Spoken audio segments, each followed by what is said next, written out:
Hey, man, I just looked at the score. Blue Moon. Yeah, well, hey, welcome back to the Cup Chasers podcast. I just wanted to start out with my man Lewis. That was back at the Liverpool game when City absolutely ran them over. And of course, they've run over everyone else this season as well. So go ahead and get the likes up for that Champions League victory. Subscribe to the channel for the FA Cup final victory and get the notification bell on. You know they won the league. All right, Lewis, you are the most humble sports fan, not just football fan, most humble sports fan I've ever met. You've just won the treble. You've just done the three-peat. Now's your chance. Let's let chains off. Let's leave that humility to the side for a second. Now's the time to beat on the chest. How you feeling right now, man? Well, it's funny. You texted in the group chat and you said, was I nervous? And I answered like I always answer. And so I never confirmed nerves or not, right? But it was a game. And it was funny because when I went to go watch it, I showed up I think we were there 2 hours early at the supporters site. It filled up 3 locations of people, with the 3 fans. It was 1 fan in each location, but it was an absolutely surreal atmosphere. There were people that came from different cities to watch the game, and I was there, and I didn't say anything, man. I didn't say anything. It was funny because a lot of people, I was listening to the commentators and they were like, yeah, man, they shouldn't have took Walker out because, you're messing up and he's tinkering. I'm like, literally the team he has on the field is the one that got them there. That's literally the team that he ran the whole time. So I'm not understanding. I understand Walker's the fast guy and all that stuff. And the first thought in my head, I'm going to be honest. So you want me to shoot straight, I'm going to be honest.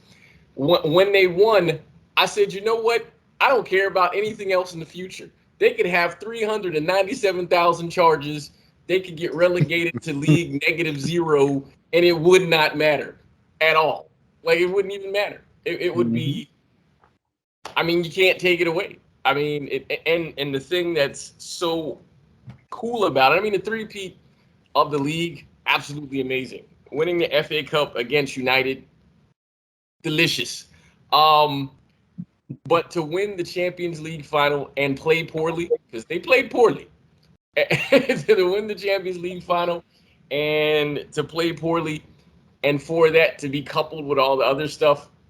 So to do a treble and a three-peat for your first Champions League trophy, what else do you want? There's literally, the only way it could have been better if it was 4. That's it. There's the only way it could have been better.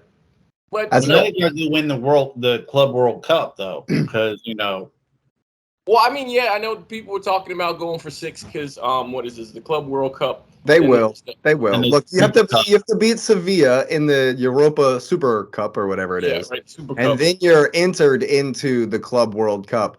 But you'll smash. Yeah, you'll be fine.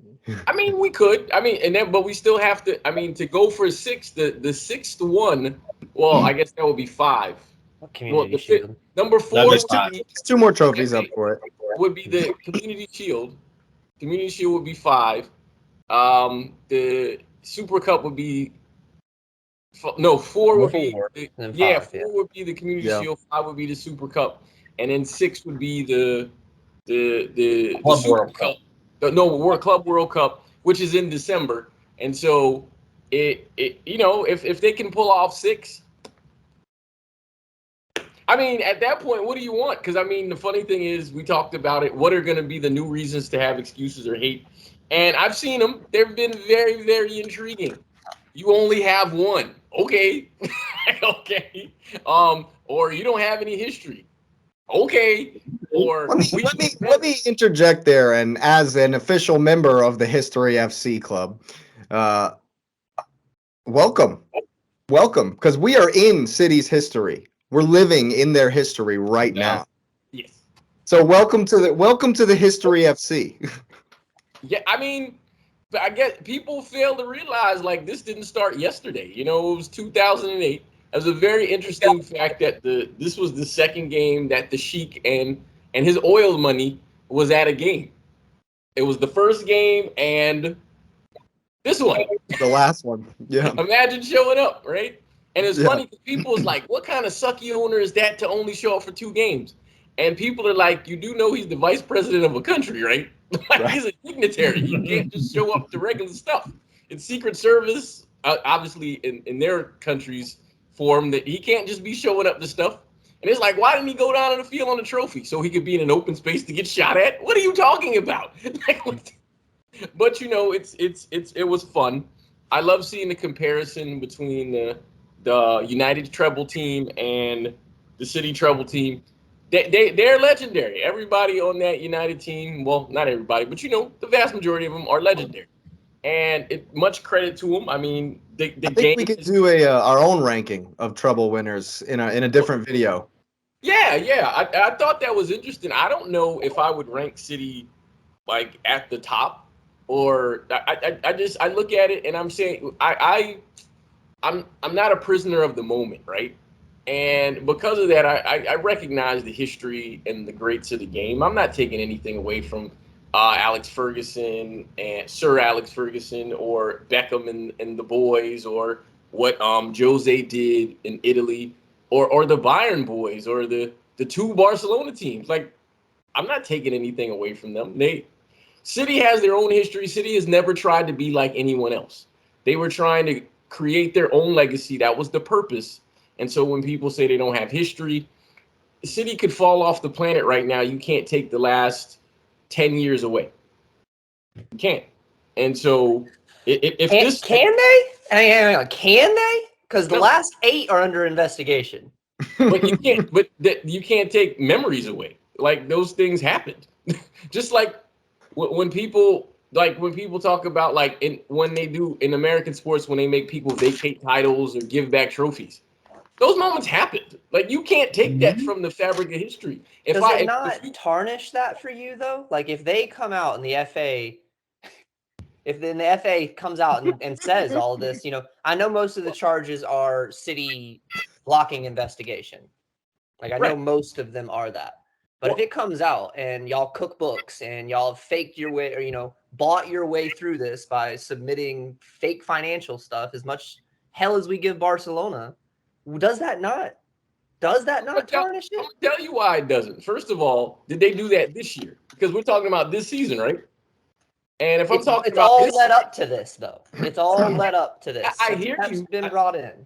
I hear you, but then, I mean, if that's what we're gonna do, we're gonna say, well, okay, this 1 year in isolation where none of that happened, you know, it can't count because of all the other stuff. I mean, are we gonna fairly investigate everyone? Because I mean, at that point, nobody doesn't have skeletons in their closet.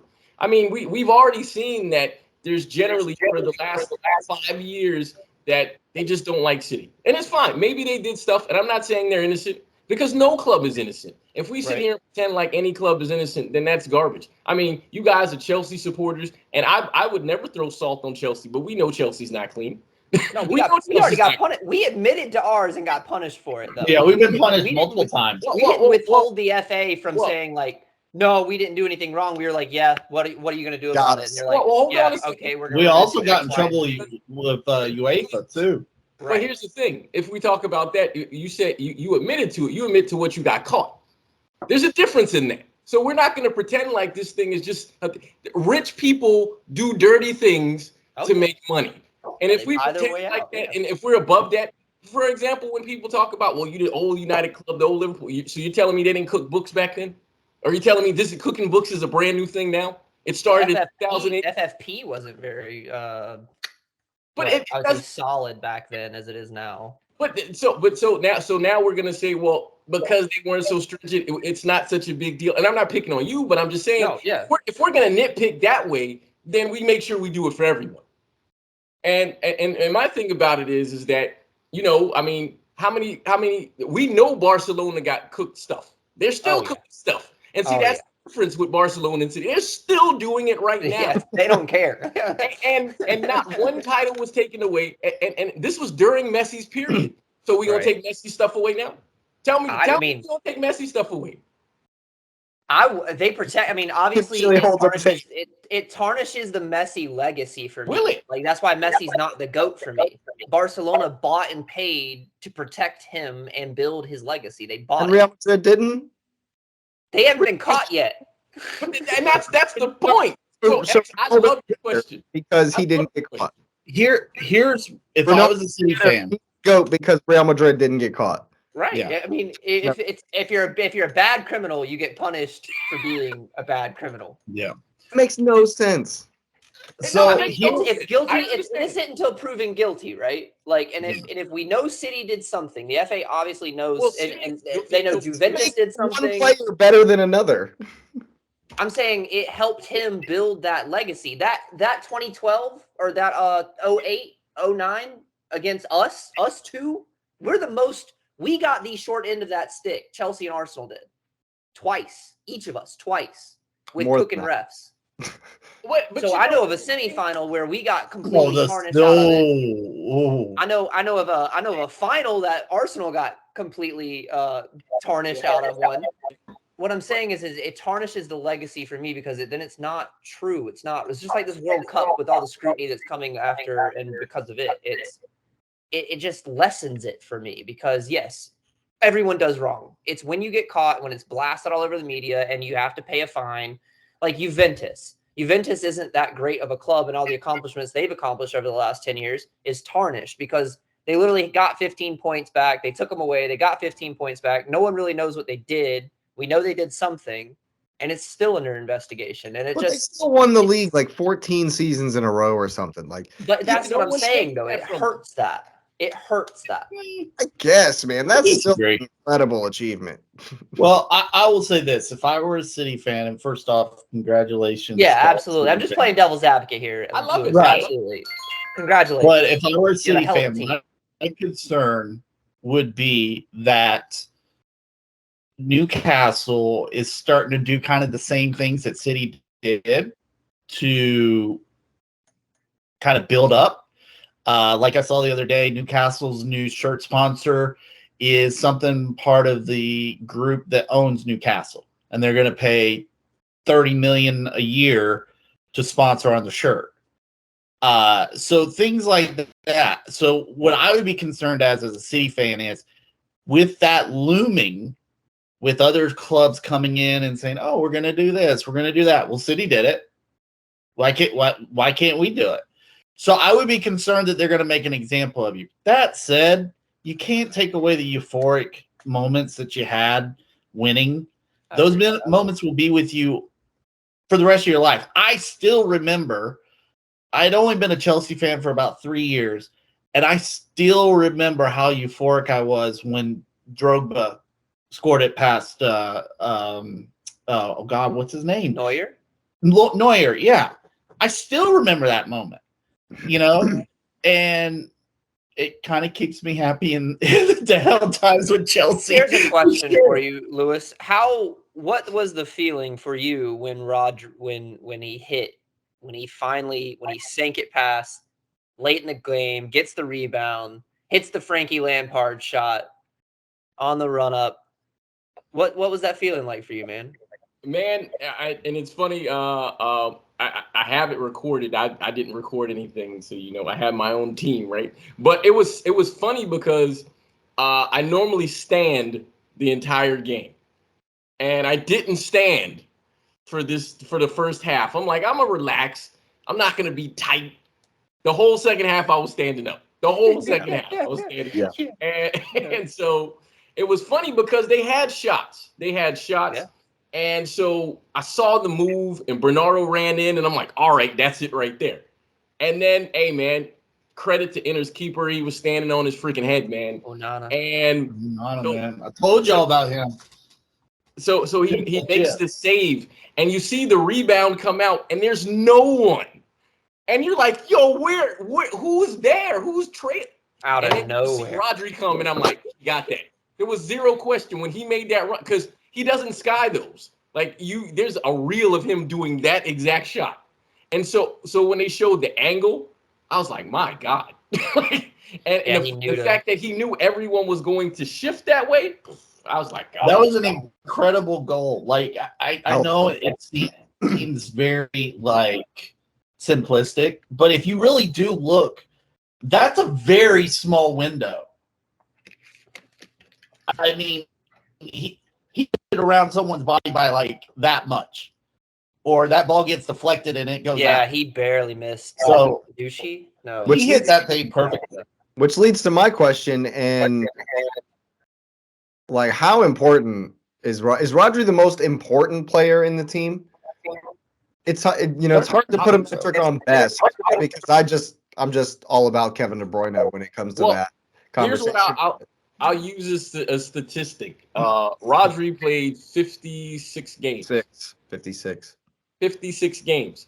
When they showed the comparison to the United team that won the treble, the person with the most caps was Schmeichel, the keeper. So Rodri had the same number of games as the goalkeeper, who almost always plays, right? So for a field player to play everything, and we think about how many times we look back in the season, Patrick, you said sometimes, I know you said it X as well as you, Jake, where he looked dog tired, man. There were several parts of the season where he just looked tired.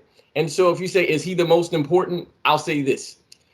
His importance magnified when De Bruyne went out again in the final. Now, obviously, when finding out why he went out, that his hammy is torn to bits, then you respect it.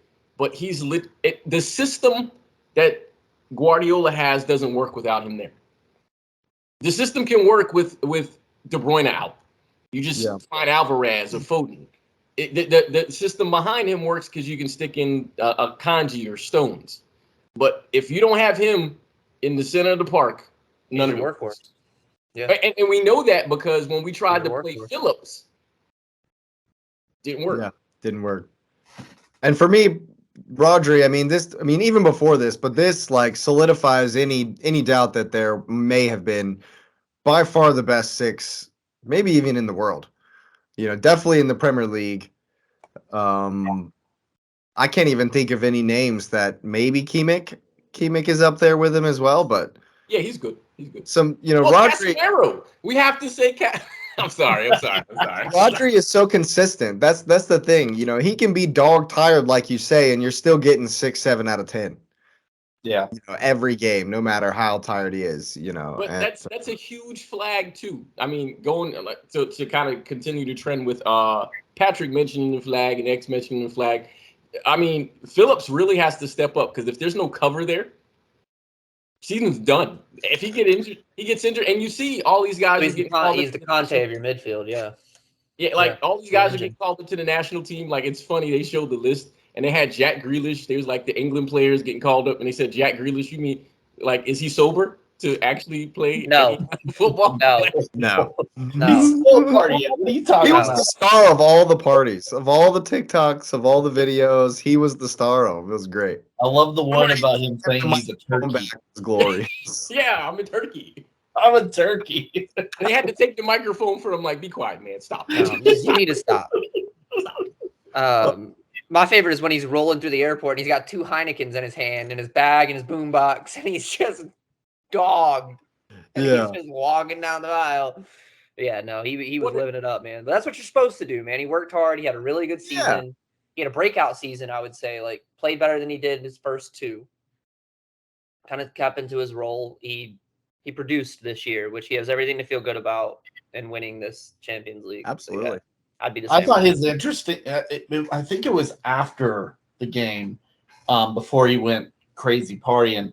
But I thought his interview, it may have been before, but talking about how when he originally came in, like, there wasn't a whole lot of, positive with him, because he thought he was doing something right and it was never right. And he said that the way Pep coached him made him endearing to him, and it just made him want to work even harder, to be better, and he said, eventually it kind of came on that, okay, this is how I need to play here. And he said this year was the first time that he really felt comfortable playing in the team. And I think that's one reason why Pep did not want to drop him, because he knew what he had in him. If you watch early season, and I watched a bunch of the games with supporters, they hated Grealish. They hated Grealish early season because he just, and it's the reason because while I'm sorry, I don't want to trigger you, but Sterling, when he played on the wing, Sterling was dynamic for City. He was dynamic for City, and so what Grealish was being compared to was Sterling and Sané, and he's not that at all. Sterling didn't draw fouls. Sané didn't draw fouls. They were shooting past you or cutting inside and beating you. Grealish could beat you, but Grealish is not that guy. So he completely changed the style of what happens on the wings at City. And so people were questioning, well, they don't have a pace guy anymore. And so you kind of wondered, what was he doing? And then, because this was my criticism, which he started doing at the end, which means somebody else told him, he never crossed the ball. How do you have a 6'5" guy in the middle of the box and you don't ever cross the ball to him? Ever. And so I just wondered, but then I started to see the point where he basically was there to draw the defenders to create space, which was good. And in that video I sent you, it shows like how he's super duper useful in doing that. But I think he still needs to add to his game. Obviously, fantastic player. He's earned his spotlight for his usefulness throughout the season. But there's still more that he can add to his game, like scoring and assisting the ball. And it's really important that he adds that, because we're looking at a transition of how much can De Bruyne play now. And obviously Foden is obviously pegged to be his replacement, which I think I've said that before. I always thought Foden would be the replacement for him. And were you surprised that Foden come in instead of Alvarez? Nope. In the Champions League final? Nope. And the reason he did, I felt like the reason he did that is because if you watch early season, Foden is literally a Pep favorite. The only time he didn't play him is either when he was hurt or when he came back from the World Cup and there was goofy stuff going on in his personal life. Outside of that, Foden was playing all the time. He was the only person that dropped Grealish was Foden. That was the person who dropped them, because they played in the same position. But then when you started to see there was an issue with De Bruyne, then you say, well, who's your next creative guy? Well, you can say Alvarez, but Alvarez has a forwards mentality. So he's not tracking back in the same way. Whereas Foden, while he's not his quality is obviously less because of just seasoning compared to De Bruyne, that work rate, the same. And I was about to say, it's the energy that Foden brought and the press to this and final, I thought was very important. Yeah. And so I think he makes sense, because he was tapped to actually be David Silva's replacement. So he was always going to be in the middle of the park. Like the goal was always to put him in the middle anyways. So it's just a matter of finding out how can you get him consistent time, which made sense to put him on the wing, because you're like, well, De Bruyne, Gundogan, Silva, they're in the middle of the park. So if he's behind those guys, he's never going to play. So, hey, guy, I want you to play, so I need you to go out wide, learn the position. And so that's what he did, because Grealish is a cam too. He's supposed to be in the middle of the park as well. But he's never going in the middle of the park now. Not a chance. He's a winger now. What do you attribute the performance, though, to? Do you think it was just the long layoff? Nerves. There's two things that I would attribute to. Inter showed up. Inter had a lot more energy than I thought they were. Yes. So there's credit to that, because one of the things is, if you listen to punditry, I'll actually start with that. Inter was good defensively, and that City Martinez was a dog. They were lost. They were lost playing against Italian defense. They literally did not know what to do.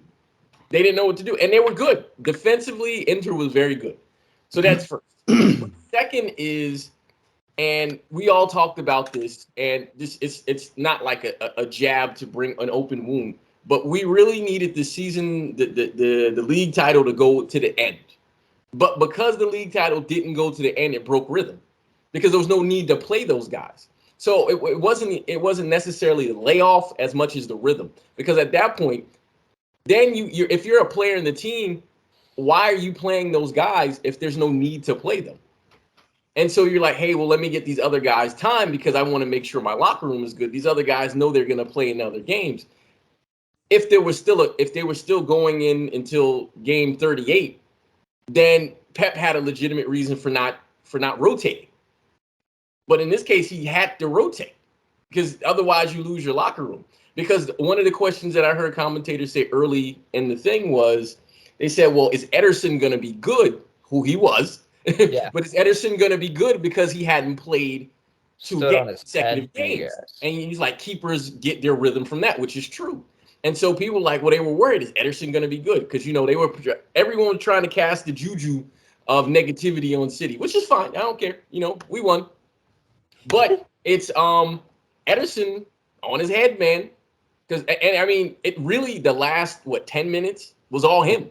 The big one was when Bernardo was looking into the audience when he played the ball back to Akanji and it went right by him, and Martinez just picked it up freebie in the box, and Ederson was there immediately. He came out immediately. And the funny thing about that play was you saw, like, I saw the miscommunication as soon as it happened. Because Bernardo saw the ball, he turned to Akanji to look at him for him to pick the ball up. Akanji didn't see him and went forward because he thought Bernardo was going to come back. As soon as he saw Bernardo didn't go, he turned, but it was too late. And that was the game. And, now someone said this to me, a couple of people said this to me, City was lucky to win. And first of all, okay, we won, right? Doesn't matter. You won. We won, right? You got the trophy. They didn't. We're lucky to win. We won, right? You can't take the trophy away because we won. That's first. But second, just think about this for a second. Inter played well. City played bad. City won. Mm-hmm. So what does that say?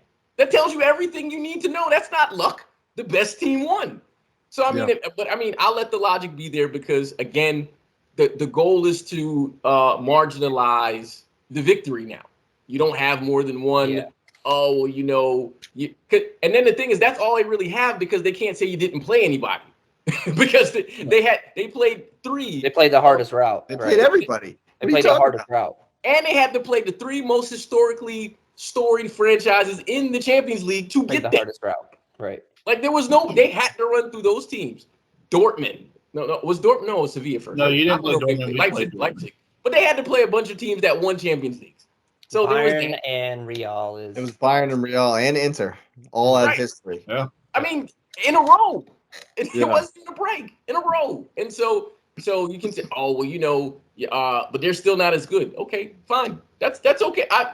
Because at the end of the day, the History FC merchants were like, you don't have this trophy. Now what you got?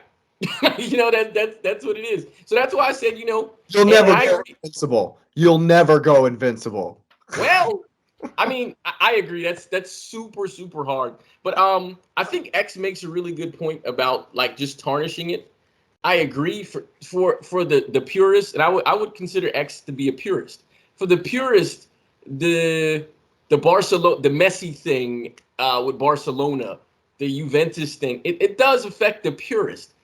But we all know FIFA from top down is full of garbage, right? And full of backdoor deals, man. So yeah, it is. Well, but so this is where the players don't know that, and that's my biggest thing. Like, you can't tell me like Romelu Lukaku misses the header because he's right. 3 points is a thing. A win is a win is a win. Exactly. Because they're not you're not taking trophies away. They won. They're always gonna have it. Yeah, you can't unetch the trophy.